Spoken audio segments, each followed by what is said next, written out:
ওম শান্তি। আজিৰ তাৰিখ 16 ফেব্ৰুৱাৰী 2022। প্ৰাতঃমুৰলী বাপদাদা মধুবন। আজি বাবাই কৈছে, মৰমৰ সন্তানসকল, সংগম যুগত পিতা আহিছে অন্তৰেৰে আৰু প্ৰাণপণে তোমালোক সন্তানসকলৰ সেৱা কৰিবলৈ। এতিয়া এই নাটকখন পূৰা হয়। তোমালোক সকলো ঘৰলৈ উভতি যাব লাগে। বাবাই আজি প্ৰশ্ন সুধিছে, এতিয়া তোমালোক সন্তানসকলৰ কৰ্মাতীত অৱস্থা হ'ব নোৱাৰে, অন্তিমতহে হ'ব, কিয়?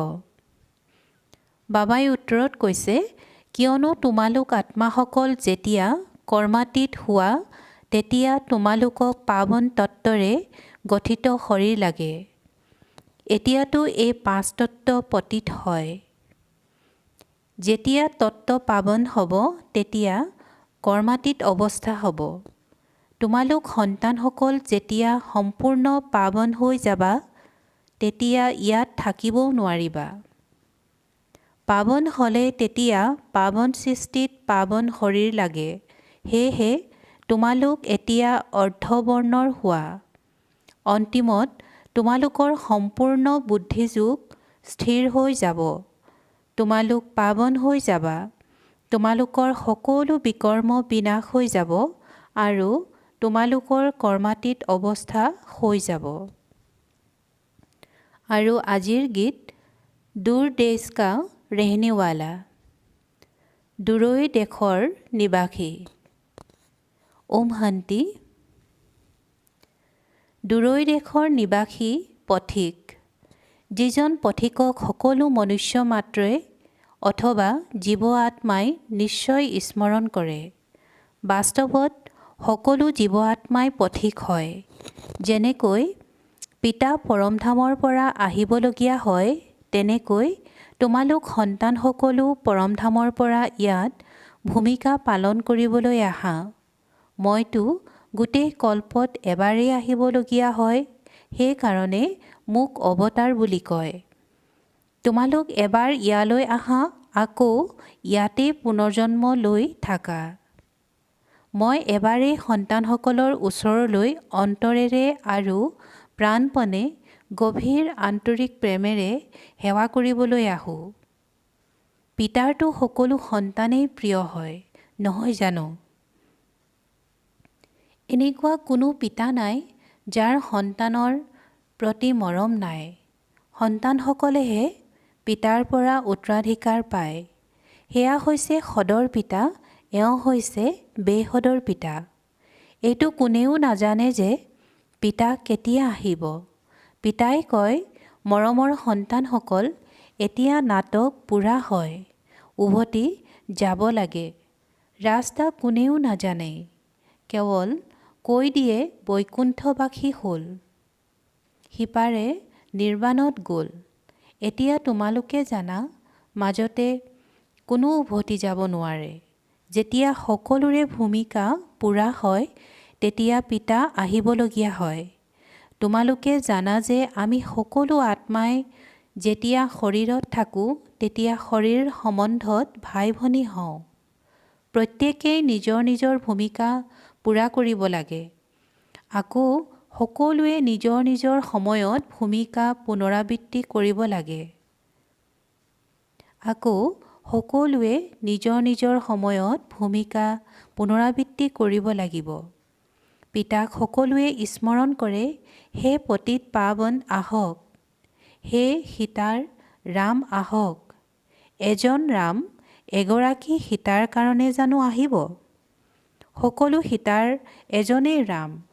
সকলো সন্তানে স্মৰণ কৰে, ভক্তি কৰে। এই নাটকখন 5000 বছৰৰ। পিতাই কয়, তোমালোকে নিজৰ জন্মক নাজানা, মই জানো। লাখ লাখ বছৰৰ কথাটো কোনেও ক'ব নোৱাৰে। মুখ্য প্ৰথম কথাটো হ'ল যে গীতাৰ ভগৱান কোন, নাটক অনুসৰি পাহৰিব লাগে। তেতিয়াহে পিতা আহিব। কেৱল গীতা পঢ়িলে একো নহয়। পিতাই নিজে আহি সন্তানসকলক ৰাজযোগ শিকায়। পিতাই কয়, এই নতুন নতুন কথাবোৰ যিবোৰ মই তোমালোকক শুনাওঁ সেয়া সকলো লোপ হৈ যাব। এয়া পৰম্পৰাগতভাৱে নচলে। বাবাই কৈছে এয়া পৰম্পৰাগতভাৱে নচলে। বাকী যিসকল আহে তেওঁলোকৰ জ্ঞানটো অন্তিমলৈকে চলে। ইজনে সিজনক শুনাই আহিছে। ইয়াত শুনোতা নতুবা শুনাওতা কোনোৱেই নাথাকিব, সকলো গুচি যাব। তাততো এইটোও নাজানে যে আমি ষোলকলা সম্পূৰ্ণ হওঁ। সেয়াতো হয়েই প্ৰাৰব্ধ। 16 কলাৰ পৰা 14 কলা হ'ব। এইটো জ্ঞাত হ'লে তেতিয়া ৰাজত্ব কৰাৰ আনন্দই নোহোৱা হৈ যাব। পিতাই বুজাই উচ্চতকৈও উচ্চ ধৰ্মশাস্ত্ৰখন প্ৰথম হ'ব লাগে। দেৱী দেৱতা ধৰ্ম প্ৰতিষ্ঠা কৰাজনক পাহৰি গ'ল। যিমান গীতাৰ মহিমা আছে তাতকৈ বেছি জ্ঞান শুনাওতাজনৰ মহিমা আছে। অন্য কোনো ধৰ্ম প্ৰতিষ্ঠাপক ভগৱান বুলি কোৱা নহয়। ভগৱানটো এজনেই, নিৰাকাৰ। বাকী সকলো হৈছে সাকাৰ। গায়নো কৰা হৈছে শ্ৰীমদ ভাগৱত গীতা। তেওঁ সকলোৰে সদ্গতিদাতা। এই সময়ত সকলো তমোপ্ৰধান সমাধিস্থ হৈ আছে। আকৌ বাবা আহি সকলোকে জগায়। এই পুৰণি সৃষ্টিখনটো এতিয়া নাশ হৈ যাব। সৰিয়হৰ বীজৰ দৰে সকলো গুৰি হৈ যাব। সত্যযুগত বহুত সৰু দৈবিক বৃক্ষ হ'ব। ভগৱানক সকলোৱে স্মৰণ কৰে, হে ভগৱান, হে সত্যখণ্ড স্থাপন কৰোঁতা। কিন্তু তেওঁ কেতিয়া আহিব? শাস্ত্ৰবোৰতো লাখ লাখ বছৰ বুলি লিখি দিয়ে। ইয়াকেই অন্ধকাৰ বুলি কোৱা হয়। এতিয়া তোমালোকে জানা আমাৰ বাবা জ্ঞানৰ সাগৰ হয়। অন্য কোনো জ্ঞানৰ সাগৰ হ'ব নোৱাৰে। জ্ঞান সাগৰ পিতা দূৰৈ দেশৰ পৰা আমাৰ অৰ্থাৎ সন্তানসকলৰ ওচৰলৈ আহে। আমি সকলো অন্ধকাৰত পৰি আছিলোঁ, জনা নাছিলোঁ যে নাটকত আমি সকলো ভাৱৰীয়া হওঁ। উচ্চতকৈ উচ্চ কোন হয় এইটো গম পোৱা উচিত। কেৱল সৰ্বব্যাপী হয়, এয়া জানো জ্ঞান হ'ল? যদি সৰ্বব্যাপী হয় তেন্তে ভক্তিও কৰিব নোৱাৰে। ইয়াক কোৱা হয় অজ্ঞান। এতিয়া তোমালোকে জানা সকলোৰে সদ্গতি দাতা হৈছে পিতা। তেওঁৰ নামেই হৈছে পৰমপিতা পৰমাত্মা শিৱ। তেওঁ পিতাসকলৰো পিতা হয়। জন্মৰ পাছত জন্ম লৌকিক পিতা পাই আহিছে। উচ্চতকৈ উচ্চ পিতা হয়, তাৰ পাছত ক্ৰমানুসৰি আহে। পোনপ্ৰথমে দেৱী দেৱতাসকলৰ বংশ আহিব। এতিয়া সেই ৰচনা পিতাই ৰচি আছে। ব্ৰহ্মাৰ দ্বাৰা ব্ৰাহ্মণ কেনেকৈ ৰচিব? প্ৰজাপিতা ব্ৰহ্মাৰ দ্বাৰা তুলি লয়। সন্তানসকলে কয়, বাবা আমি আপোনাৰেই আছিলোঁ, এতিয়া আপোনাৰেই হওঁ। পোনপ্ৰথমে আমি সত্যযুগত আহিছিলোঁ। এই সময়ত তোমালোক অৰ্ধবৰ্ণৰ হোৱা, শূদ্ৰৰ পৰা ব্ৰাহ্মণ হৈ আছা। সম্পূৰ্ণ পবিত্ৰ কৰ্মাতীত অন্তিমত হবাগৈ। অন্তিমত বুদ্ধিযোগ পূৰা স্থিৰ হৈ যাব আৰু বিকৰ্ম সকলো ভস্ম হৈ যাব। তথাপিও ইয়াত তোমালোকক পাৱন বুলি কোৱা নহ'ব, কিয়নো শৰীৰ পতিত হয়। এতিয়া পতিতৰ পৰা পাৱন হৈ আছা। আকৌ সত্যযুগত শৰীৰো পাৱন পাবা, সম্পূৰ্ণ পাৱন হৈ যাবা। তেতিয়া ইয়াত থাকিব নোৱাৰিবা। যেতিয়া আত্মা পবিত্ৰ হৈ যাব তেতিয়াতো পাঁচতত্বও পবিত্ৰ হৈ যাব।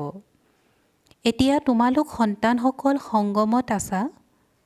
প্ৰকৃত কুম্ভ মেলা হৈছে এয়া।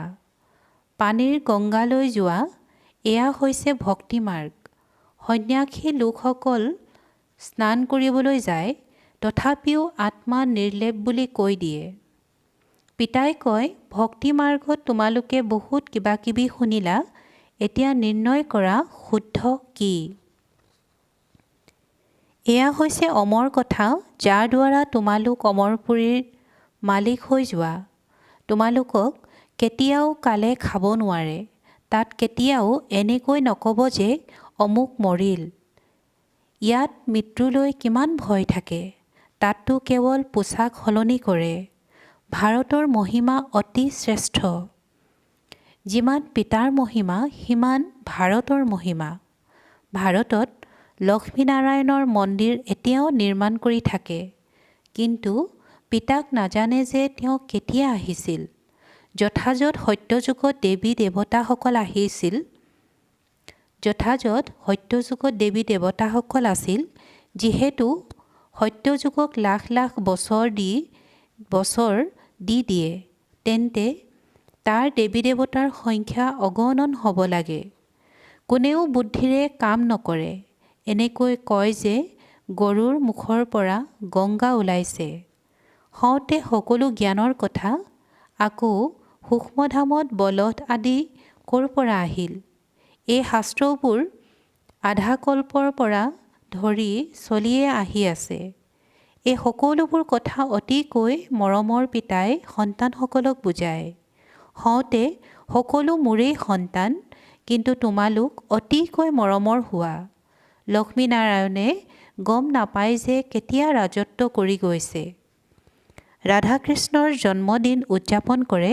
লক্ষ্মীনাৰায়ণৰ বিষয়ে একো গম নাপায়। ৰামক ত্ৰেতাত দেখুৱায়, কৃষ্ণক দ্বাপৰত। ৰাধাকৃষ্ণ হৈছে সত্যযুগৰ। এই সকলোবোৰ কথা তোমালোকেহে জানা। সকলো ধৰ্ম কেনেকৈ পুনৰাবৃত্তি হ'ব, অমুক ধৰ্মৰ প্ৰতিষ্ঠাপক কেতিয়া আহিব। তেওঁলোকে ভাবে ধৰ্ম প্ৰতিষ্ঠা কৰি উভতি গুচি যায়। হেৰ', তেতিয়া আকৌ পালন কোনে কৰিব? প্ৰত্যেক মনুষ্যই ৰচনা ৰচে, আকৌ পালনো কৰে, বিনাশ নকৰে। সদৰ ৰচনা কৰোঁতা পিতাই অল্পকালৰ ক্ষণভংগুৰ সুখ দিব পাৰে। কাৰোবাৰ সন্তান নহ'লে তেতিয়া ক'ব, আমাৰ কুলৰ বৃদ্ধি কেনেকৈ হ'ব? পিতাই কয়, এই সময়ত সকলো পতিত ভ্ৰষ্টাচাৰী। এটি গীত আছে, কয় ভাৰতৰ কি অৱস্থা হৈ গ'ল। আকৌ আন এটা গীতত আছে, আমাৰ ভাৰত সকলোতকৈ উচ্চ। কি এতিয়া উচ্চ হয়নে? নহয়। এতিয়াতো একেবাৰে পতিত। পিতাই কয়, সন্তানসকল ধৈৰ্য ধৰা। এয়াও খেল হয়। এতিয়া দুখৰ দিন পুৰা হৈ সুখৰ দিন আহি আছে। এই নৰকখনক স্বৰ্গ কৰি তুলিবলৈ পৰমধাম নিবাসী পিতা আনৰ দেশলৈ আহিছে। পিতাই কয়, মোৰ এইখন জন্মস্থান হয়। নহ'লে কোনোবাই কোৱাচোন, নিৰাকাৰ বাবা ক'লৈ আহিল? কোনটো শৰীৰ আহিল? কেতিয়া আহিল? কি কৰিবলৈ আহিল? কোনেও ক'ব নোৱাৰে।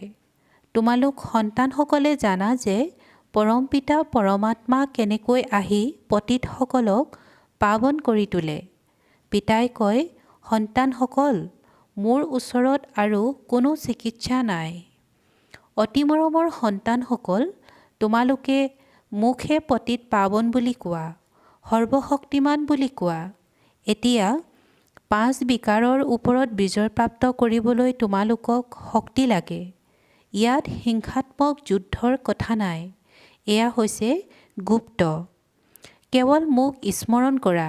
ইয়াক কোৱা হয় নিৰন্তৰ মৌন জপ। এতিয়া সকলোৰে বানপ্ৰস্থ অৱস্থা। সকলো উভতি যাব লাগে। সেয়া হৈছে শান্তিধাম। তাৰ পৰা আকৌ তোমালোক আপোনা আপুনি সুখধামলৈ আহি যাবা। শান্তিটো তোমালোকৰ স্বধৰ্ম হয়। এনেয়েতো এই ৰাৱণ ৰাজ্যত শান্তি পাব নোৱাৰে। বাকী যদি অলপ সময়ৰ কাৰণে বিচৰা, তেন্তে অশৰীৰী হৈ বহি যোৱা। শান্তিটো সকলোকে লাগে। যদি 101 কোটিও শান্তিত বহি যায়, তেতিয়া শান্তি হ'ব নোৱাৰে। এইখন হৈছে অশান্তিৰ সৃষ্টি। শান্তিৰ কাৰণে কোনেও ৰায় উলিয়াব নোৱাৰে। এইটোতো ঈশ্বৰ পিতাৰহে দায়িত্ব। তোমালোকে জানা যে দেৱী দেৱতাসকলৰ ৰাজ্য আছিল, যাক বৈকুণ্ঠ বুলি কোৱা হয়। এতিয়া কলিযুগৰ অন্ত দুখধাম। সেইখন হৈছে শান্তিধাম, মৰমৰ ঘৰ। মৰমৰ পিতাও তাত থাকে। সেয়া হৈছে সুখধাম। এয়া হৈছে দুখধাম। মাজত অন্য ধৰ্মবোৰ আহে, বৃদ্ধি হৈ গৈ থাকে। তেওঁলোকেতো কল্পৰ আয়ুস লাখ লাখ বছৰ বুলি কৈ দিছে। ইয়াক কোৱা হয় ঘোৰ অন্ধকাৰ। সত্যযুগ হৈছে অতি আলোক। মূলধামত হৈছে অপাৰ শান্তি। ইয়ালৈ আমি ভূমিকা পালন কৰিবলৈ আহিছোঁ। পিতাই কয়, হে আত্মাসকল, নিজৰ কাণৰূপী ইন্দ্ৰিয়ৰে শুনিছানে? তোমালোকৰ স্মৃতিত আছে এই নাটকখনৰ চক্ৰ কেনেকৈ ঘূৰে। তোমালোক এই সময়ত টিকালদৰ্শী হোৱা।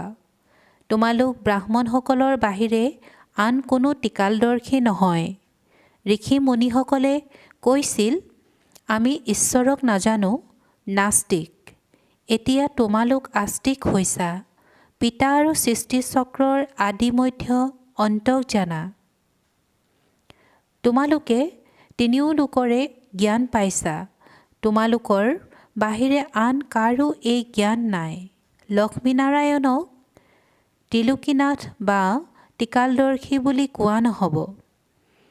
ত্ৰিলোকীনাথ মনুষ্য হ'ব নোৱাৰে। তোমালোক তিনিও লোকক আৰু তিনিও কালক জানোতা হোৱা। লক্ষ্মীনাৰায়ণৰো ত্ৰিলোকৰ জ্ঞান নাই।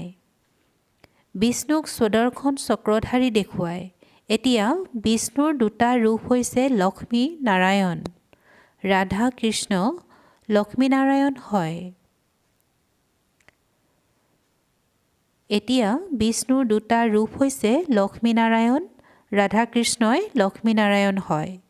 এই সময়ত কিমান ভাল স্মাৰক নিৰ্মাণ কৰিছে, কিন্তু তেওঁলোকৰ জীৱন বৃত্তান্তটো জানিব লাগে। উচ্চতকৈ উচ্চ ভগৱান এজনেই, তেওঁৰ নাম হৈছে শিৱ। ৰুদ্ৰ বুলিও কয়। এয়া হৈছে ৰুদ্ৰ জ্ঞানযজ্ঞ। কৃষ্ণৰ জ্ঞানযজ্ঞ নাথাকেই। কৃষ্ণটো হৈছে সত্যযুগৰ ৰাজকুমাৰ। তেওঁ কি যজ্ঞ ৰচিব? ৰুদ্ৰযজ্ঞৰ দ্বাৰা বিনাশজ্বালা প্ৰজ্বলিত হয়। সত্যযুগত যজ্ঞ ৰচাৰ দৰকাৰ নাই। এই জ্ঞানযজ্ঞৰ বাহিৰে বাকী সকলোবোৰ হৈছে ভৌতিক যজ্ঞ। পিতাই বুজাইছে, ইয়াক যজ্ঞ বুলি কিয় কয়। এয়া যি পুৰণি সৃষ্টিৰ সামগ্ৰী আছে, সেই সকলোবোৰ এতিয়া ইয়াত স্বাহা হৈ যাব। সেয়েহে কোৱা হয়, পৰমপিতা পৰমাত্মাই যজ্ঞ ৰচিছে, যাৰ দ্বাৰা মনুষ্য দেৱতা হয়। দেৱতাসকলে পুৰণি সৃষ্টিত পদাৰ্পণ নকৰে। তোমালোককতো পিতাই সকলোবোৰ সাক্ষাৎকাৰ কৰাই দিছে। ভাল বাৰু। অতি মৰমৰ কল্পৰ পাছত পুনৰাই লগ পোৱা সন্তানসকলৰ প্ৰতি মাতা পিতা বাপ দাদাৰ স্নেহপূৰ্ণ স্মৰণ আৰু সুপ্ৰভাত। আত্মিক পিতাৰ আত্মিক সন্তানসকলক নমস্কাৰ। আত্মিক সন্তানসকলৰ আত্মিক মাতা পিতা বাপ দাদাৰ স্নেহপূৰ্ণ স্মৰণ আৰু সুপ্ৰভাত আৰু নমস্কাৰ নমস্কাৰ নমস্কাৰ।